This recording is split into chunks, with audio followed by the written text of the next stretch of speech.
Hello, everyone, and welcome to the Walk in Transformation podcast. Today, we're going to be talking about some of the different insights, principles, and strategies that you can use to overcome challenges, obstacles, fears, self-doubt, and negative thinking. We need this now more than ever before because people are tired, hurting, and unsure of what the future holds for them. I'm Richard Coles of RHCG Motivation, your host, and if you're just tuning in for the very first time, you are going to love the real stories, interviews, and powerful talks we bring you just to help you make it through your day with as little stress and drama as possible. Welcome back to all of you who have subscribed to this podcast, and let me say that I am really glad and grateful to have the opportunity to serve you once again. In this episode, we're going to be talking more about having a vision for your life. This is one of the single most important things you need to have in order to live your best life. If you don't have a vision for your life, you're just floating around like a sailboat without a sail. That's why so many people are living lives of quiet desperation today. They don't know why they go to work every day other than to pay bills and support themselves. That gets old. That gets irritating. There is a huge difference between living and surviving. If you're living your life without a vision, you're just surviving. But if you're living your life with your vision, then you are definitely thriving. Now, without a vision for your life, there is no real passion, and your life will become one big daily repeating routine that is filled with regrets and I wish I would haves. When you know that you are working towards your desired outcome, you have a passionate motivation, and that motivation is going to keep you moving when you just don't want to move. Your life is so much sweeter when you have a vision for it. You approach each day with an amazing energy, knowing that you are getting closer and closer every day to the vision that you have created for your life. Now, don't get me wrong. There will be days when you just don't want to get out of bed and you just don't feel like doing it. You don't feel like grinding. But your vision will not let you stay in bed without feeling guilty or without feeling like your vision is slipping away. The Bible says it this way in Proverbs chapter 29, verse 18. Where there is no vision, the people perish. Follow me on this. A home can only be built after there is a blueprint for it. But the blueprint can only be created after someone has a vision or has created a vision of what the home will look like. In other words, how many floors, bedrooms, bathrooms, etc. it's going to have. A home or any building of any sort has never been erected that did not reflect the vision of the one who was building it or the one who was having it built for him or her. Now, Steve Harvey envisioned himself as a successful comedian. His vision was pretty clear. For a while, you could not turn on the TV without seeing him and his mustache. Oprah Winfrey had a vision of herself as a successful TV personality, and man, we all know how that turned out for her. Listen, Tom Brady saw himself as the best quarterback of all time. Well, he just won his 7th Super Bowl title, the most in history. Pauline Ogg, a wonderful Hawaiian woman who was born with no arms or legs, envisioned herself as a woman living a wonderful life. She and her husband are raising a son. She drives herself, yes, she drives herself wherever she needs to go, and she is a highly requested motivational speaker. Serena Williams has more championship titles than any other major athlete in the world. As a matter of fact, she has 23 of them. She also got one of those titles while she was 2 months pregnant.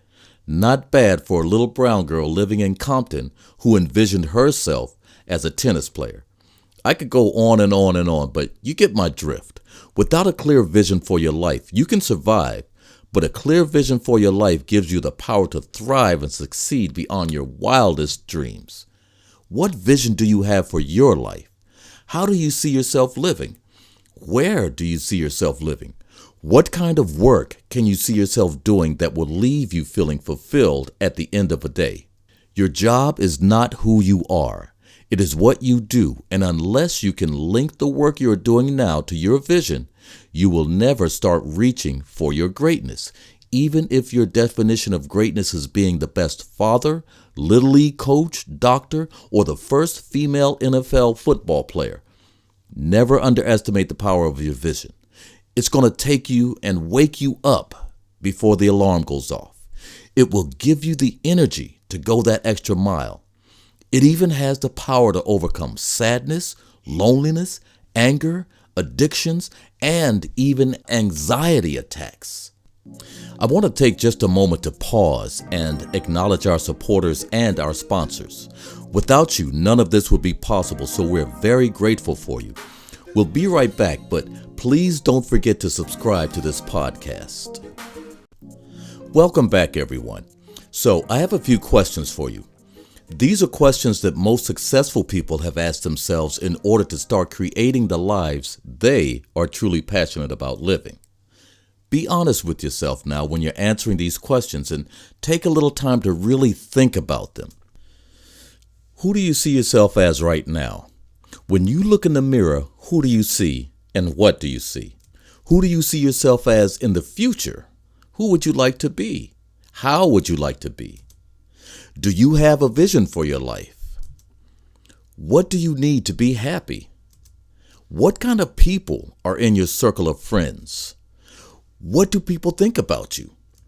Does what people think about you change the way that you feel about yourself? In other words, do you act differently so that people will like or accept you? What kind of woman or man do you want to have in your life as your life mate? What kind of relationship do you have with God, or do you even want to develop one? How do you want to be remembered after you're gone? If you were to die today, what kind of person would people say that you were? How important is family to you? Why do you really want to change? These are questions that you really need to ask yourself and think about them, because these are going to help you to create the springboard toward changing the things about your life that you want to change. I can tell you from experience that to have no vision for your life is truly to be among the living dead. You see, I lost sight of my vision years ago, and my life literally became a living hell. Not having a vision for your life is not always something that people can see by the way you live. Most people are so caught up in their own struggle that they can't notice someone else's struggle. That almost became my reality. But someone noticed and took the time to say to me what I needed to hear. I can remember working late one night in the fall of 2015 when I was with Marriott. I was so tired when I got home and I went right to bed. It was kind of strange though, because I couldn't go to sleep. I just couldn't sleep. After tossing and turning for about an hour, I decided to take a short walk that ended up being a very long walk down memory lane. You see, I was in a pretty good place in my life at that time because I was in the process of rebuilding. But that wasn't always my reality. Just a few short years earlier, my life was totally out of control. I was literally experiencing hell right here on earth. A huge wave of gratitude hit me as I walked out of the front door of my apartment building and looked down the street. Tonight, I would be walking the streets of D.C. because I wanted to take a walk. Not because I was homeless, walking to an office building or a hotel that I could sneak into and hide somewhere under a desk just to get some sleep. It was about 3 a.m. and I was headed down 14th Street.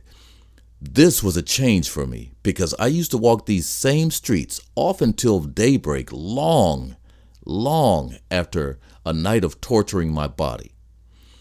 As I walked past addicts, panhandlers, men and women trying to get money in exchange for sexual pleasures, and let's not forget the homeless of D.C., they were there too, I was reminded of the self-made prison that I had put myself in and kept myself in for so long. You see, I was controlled by my loyalty to self-destructive thinking and habits. My bad habits and the consequences they created were the result of one core emotion: fear. I didn't want to be lonely anymore, and I just wanted to feel loved and accepted for who I was and not how I looked, what I had, or what I had done in the past. I felt like I was invisible, like no one noticed me, like I didn't even matter. So if I had something valuable to offer in exchange for companionship, I wouldn't have to worry about feeling that way. It didn't matter that the women were suffering too and would do almost anything to get what they wanted. The only thing that mattered to me was that I had some companionship because I wanted to feel like I was no longer invisible. I wanted to feel like I mattered again. You see, if I bought everyone drinks in the bar, they thought I was this really cool, friendly, and successful guy, and they would all hang around me till the bar closed. The way that I felt, the way that I saw it, was that these people respected and accepted me, even if only for a short time, but all they really wanted was just another free drink. At the time, my vision was truly the farthest thing from my mind. I never in a million years would have imagined that I would end up homeless, hooked on drugs and alcohol, and just by myself. But that's exactly the reality that I had created for myself. The pain of that reality was overshadowed by the temporary pleasure of the conditional and temporary acceptance that I was getting. But when the money was gone, the loneliness flooded back with more intensity, and my sole priority was to recreate the illusion of being accepted again with the same tools. So here I was, a well-educated, ambitious, charismatic young man who was raised in a really good family, who had even served in the military and helped to build up a faith-based refuge for abused women, children, and substance abusers, only to become a prisoner of my own habits. I focused more on my loneliness than I did on my vision. And whatever thoughts we consistently keep in our minds will manifest as our reality over time. I need to say that again. Whatever thoughts we consistently keep in our minds will manifest as our reality over time. I was all alone on the streets of D.C. I had reduced myself to sleeping in city homeless shelters and going to the various places where you could take a shower and get something to eat. Oh, I still dressed very well, but don't get me wrong. The clothes on my back were all from one clothing donation room or another. I finally came to grips with the truth that my life was out of control, that I desperately needed help to get it together because I didn't want to die an educated homeless man with so much potential yet addicted and all alone. Now, you might not hit your rock bottom because of drugs or alcohol. Your bottom could be mental, emotional, spiritual, physical, financial, even ethical. It does not matter. What matters is what you do when you find yourself there. The thoughts I entertained and nourished in my mind back then were the very same thoughts that everyone in my situation was thinking. I had become exactly like the people I said I would never be like. I thought like everyone else, and so I became like everyone else. I thought myself into a life that I did not ever think that I would be living. Why do I tell you this? Because it is so important for you to surround yourself with people who will encourage you and people who can give you inspiration as they are working on their vision. I know that we are limited in our current situation, but you still have a telephone. You can FaceTime just to talk with someone who has what you want. Someone who can help you feel better about yourself and the future that you have ahead. Listen, I had to change my thoughts. I had to change my life. Habits of thought can be changed by thinking different thoughts on a consistent basis, which will create new habits of thought. With different habits of thought, different habits of behavior follow.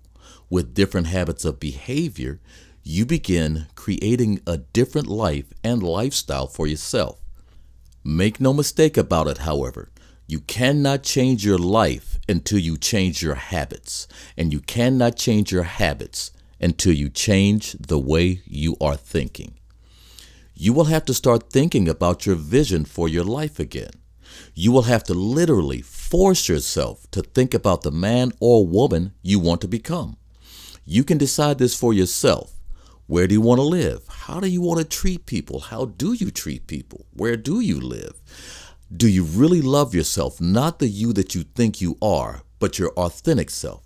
Is what people think about you more important than what you think about yourself? Are you the kind of parent that your children can feel comfortable talking to about anything? Are you laser focused on your current situation and how bad it is? Or can you look ahead to the way it will be after you navigate this rough terrain? You have the power through imagination to experience how good it will feel to live the life you want. Life for me today is very different than it was in those dark nights of the soul. It's different physically because I am in excellent health with no issues at all. It's different emotionally and spiritually because I know that I'm never alone. My God, who is faithful, ever so merciful, and who always makes a way for me, has shown me that he loves me unconditionally. Plus, I have the best 3 sisters in the entire universe. They never turn their backs on me. No, not once. And people seek my company out today, which is very humbling for me. It is definitely different financially. I'm a motivational speaker, an author, a podcaster, and the owner of a small business. Yeah, things have changed, but they didn't just change. I had to take the necessary steps to make things change. If you change the way you look at things, the things you look at will change. I don't say these things to brag, but to witness to you that change is in your hands once it gets in your heart. Think about the changes you want to make in your life and ask yourself how you would feel when you do make these changes. Next, think about yourself as having already made these changes and imagine seeing yourself as that person. It will take a little practice, but you will get there if you really want to, because as the Bible says in Proverbs chapter 23, verse 7, as a man thinketh in his heart, so is he. And this means you too, women. We have no choice but to go where our thoughts take us. So map out where your thoughts will take you and then take the necessary action steps to get there. Again, I'm Richard Coles of RHCG Motivation, and I really do believe in you. In fact, I behold the Christ in you, and I speak health, prosperity, and purpose into your life right here, right now. I truly hope this episode will add a little more value to your life. Please don't forget to subscribe to this podcast and even share it with your friends, because you never know who might need a little encouragement or just to know that you care. Remember that you do matter and that you have always mattered, that you are good enough and that you have always been good enough. I'll see you next week, or better yet, I'll be talking with you next week. And remember, stay groovy.